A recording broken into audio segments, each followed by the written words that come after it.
Everyone, it is Crypto Indio. I am here with Caitlin Long. I am super, super excited to interview you. Thank you for your time. Thanks, Wendy. You were actually, I tagged you on Twitter because you were one of the three people that I wanted to interview.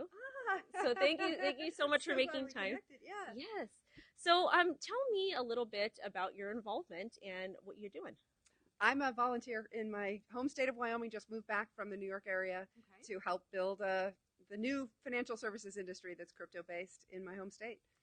So did you move back to Wyoming because Wyoming is very lenient with crypto laws and you're kind of helping to build with that, or was there a particular reason?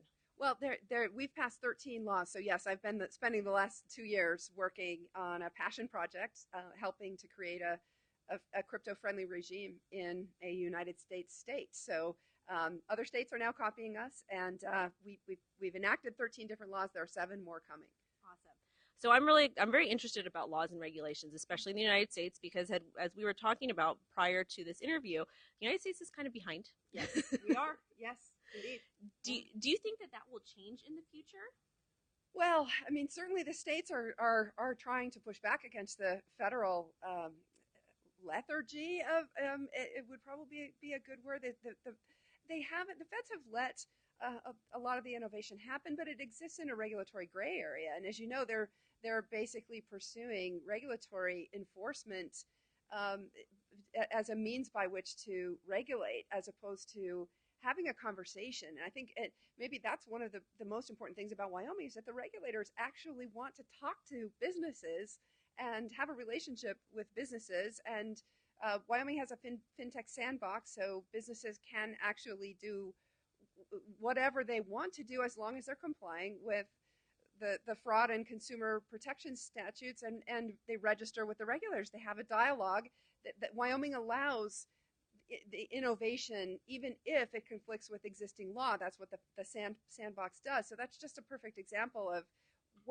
how Wyoming is taking a collaborative approach to this as opposed to a combative approach. And so much of what's happening in other states like New York, as well as at the federal level, has been combative. Yeah, so my one of the attorneys I have, they actually recommended that I set up my LLC in Wyoming Yeah. because the laws are very, very lenient. I pay my taxes on all my crypto stuff, on all my trades, so Yeah.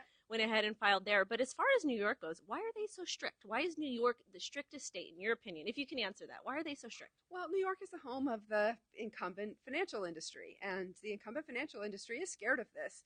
It's the classic Gandhi line, and first they ignore you, then they ridicule you. I forget exactly how that goes, but basically, then you win. And we're sort of in that stage past ridicule where the financial industry is now realizing we are a real threat. That you saw how the collective freak out around Facebook Libra and stablecoins. How many Federal Reserve governors were talking about it? The G7 issued a statement. The IMF issued a report about stablecoin just in the last few weeks. So they've woken up and realized that this actually is a real threat. And it's not specific to stablecoins, of course, but I'm personally happy that stablecoins and a big company like Facebook is taking the shade that I fully expected that regulators would be throwing at all of us eventually. So, with the current news about China, with their president kind of embracing blockchain technology, not Bitcoin, because he didn't talk about Bitcoin, he talked about blockchain technology. Do you think the United States they'll get a wind of this and they will follow suit? What are your thoughts on that? Well, this is interesting because it's happening regardless of whether the United States wants it to or not.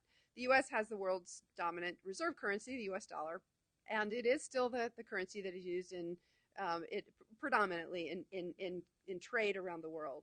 But the problem is that it's actually an expensive payment system. So if you think about the big companies moving money through the financial markets, including in foreign exchange, ultimately most of them are moving back to U.S. dollars, and they have a direct incentive to use the cheapest path and the simplest path. And right now, that's the incumbent financial system.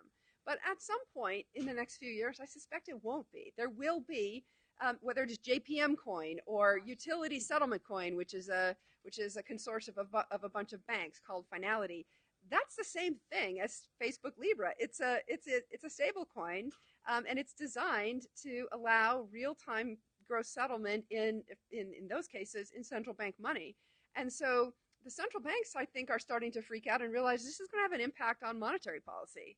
But corporate treasurers have a direct incentive when those platforms come live to start using them because it speeds up their cash conversion cycles.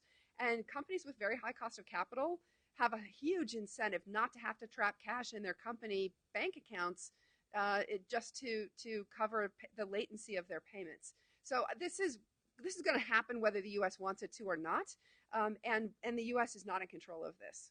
All right. So one more question. Mm-hmm. As far as we talk about mass adoption a lot in cryptocurrency, as far as mass adoption goes, do you think it's going to happen in the next 10 years? You think it's going to happen in the next year? When do you think that mass adoption will happen? When do you think that your middle class and your lower class and even all the rich people, when do you think that they will actually start to use cryptocurrency for payments? Well, I think we have a ways to go, to be honest. It's not ready for prime time yet. It's still expensive and slow. I love the Lightning Network experimentation that's happening, and the coins that actually do have faster settlement cycles. It's not clear to me that they're as secure as the incumbent cryptocurrencies, if you will. So I think we have a ways to go, and I think the user experience is also something that it's daunting to people to control their own bearer assets. That's not something that most people are culturally adept in doing because we haven't had to do it. We've been so lulled into trusting intermediaries. But yet, it's definitely something that certainly in this community we understand the value of. To the extent that there is a crack in the financial system, then I think we will accelerate the mass adoption. But in the absence of that, I think it is going to take some time. And to be honest, I hope that doesn't happen very soon because we've got more work to do to get it much friendlier, to allow our parents and grandparents to custody crypto and teach them how to do it in a way that they don't have to really understand what they're doing. It needs to be a lot more intuitive where they don't have to get into the nitty gritty of how a private key is generated in order to do that themselves. Yeah, I totally agree with that. Right now, it's kind of complicated. Like my younger sisters, I try to talk to them about it, and they're like, "Well, just set a wallet up for me, just do it for me." I'm like, "No, you have to learn to do it." And that private key is scary because if you lose that private key, you lose it all. Yep. So that's exactly right. That's why we need to be working on better user experiences and private key recovery mechanisms for people who do lose private keys. All of us in the crypto community have, as you said, invested in our own human capital. We've taught ourselves. We've looked at YouTube videos from people who are willing to share the knowledge, including you, on how to do this. And there's no substitute for that. So all of us, I think, are asked the same questions like your sisters asked you. Can you just do it for me? Nope. The answer is no. You have to learn yourself. But that's still a pretty big hurdle for a lot of people. So I think we need more time in the industry to get better. We just saw here the introduction of Ballet's new hardware wallets. That that looks they are the next generation of hardware wallets, and it'll be interesting to see if they take off in the marketplace. But I lined up and bought one this morning because I think it looks really interesting, and there will be more and more innovations like that. I totally agree with you. And thank you, Caitlin, so much for your time. I know you're a very, very busy lady. So thank you. It was a a pleasure. So nice to see you. Thank you guys for watching. Bye-bye.